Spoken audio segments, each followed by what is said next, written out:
The Ark of the Testimony, a Dvar Torah for Parashat Vayakhel. This week reacquaints us with all the Mishkan's vessels. The order of presentation of the vessels changes from time to time. For instance, the golden altar isn't mentioned in the first account until Parashat Tetzaveh, after Mizbach HaOlah, as opposed to every other time where the order is the opposite. There is, however, one constant. It is crystal clear that the vessel at the top of the tabernacle pyramid, the one that will always be mentioned first, is the ark. Nothing I'm saying here is new. I wrote all this in Parashat Terumah, but it's worth noting that the ark is a complex subject. First, I'd like to mention Rabbi Yehuda ben Lakish's opinion, who claims in the Talmud Yerushalmi that there were not one but two aronot. According to his understanding, there was one aron with the complete tablets, which always remained in Kodesh HaKodashim, and a second aron with the broken tablets that would travel with them. According to this opinion, it was the latter aron that went to war with them, was captured in the days of Eli the priest, and crossed the Jordan with them at the time of Yehoshua. This opinion receives some reinforcement when we follow the different names given to the Aron. In Sefer Shemot, when describing the construction of the Mishkan and its vessels, the only appellation the Aron receives is Aron HaEdut, the Ark of the Testimony, because of the testimony placed within it, be it what it may be. This is also how it's referred to when stationary in Sefer Bemidbar. However, when it travels or is carried, it is called the Ark of the Covenant of the Lord, Aron Berit Hashem. It has a different role. It may refer to the same ark, as per the opinion of the sages in Yerushalmi, and the difference may only be its use, but it might refer to two different arks, a somewhat ceremonial ark and a functional ark. I will not address why the only time the Ark of the Testimony is mentioned in the name after the Ark of the Covenant first appears is in Sefer Yehoshua while crossing the Jordan River, nor will I deal with the other names it receives on the other occasions. I will also, for the purpose of this video, adopt the approach of the sages that it is the same Ark and ask a different question altogether. The Ark is a central player in several biblical stories, including a reverse order, the construction of the tabernacle and the first temple, the Philistine war against Israel at the beginning of Sefer Shmuel, and the entry into the land of Israel in Sefer Yehoshua, which is where I would like to focus.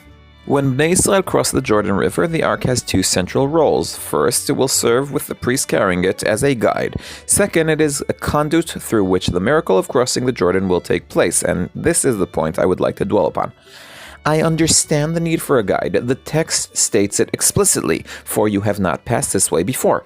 It's a bit harder, however, to understand why we need a portable miracle facilitator. The commentators have written extensively about this on different occasions. For example, Moshe's staff. Some attributed magical powers to the staff itself, like the sages in Pirkei Avot, who claim that it was created in Erev Shabbat. A different example would be Radak when discussing Elisha's miracles, mentioning that the miracles are performed with new objects. Maybe Ralbag claims that the miracles, those same ones in Elisha discusses, required natural assistance.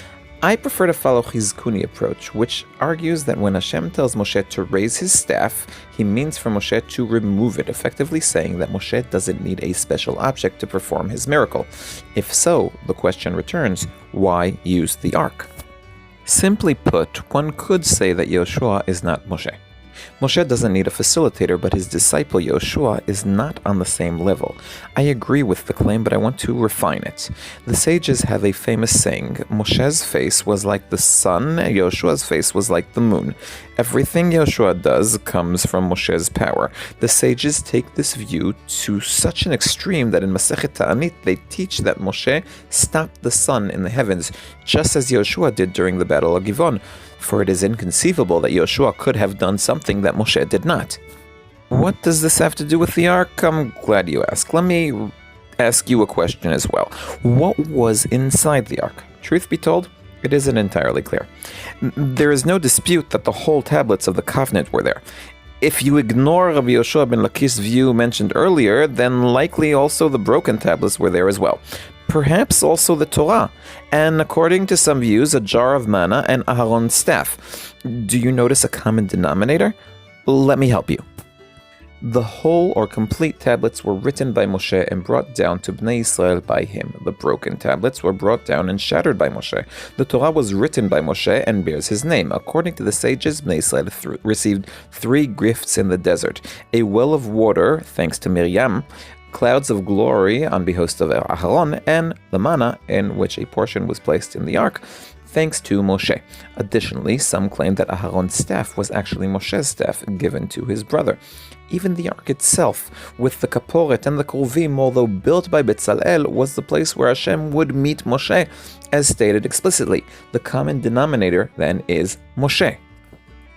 Moshe, who receives his legitimacy from Hashem, could and should forego his own miracle facilitator, for he is on a mission from Hashem himself.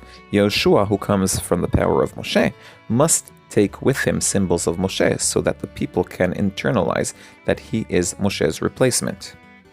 In loving memory of my beloved and heroic student Amichai Shimon ben Batya Enishai, or ben Hashem Yikom Damo, Tovi Holtz, one who loves Tanakh.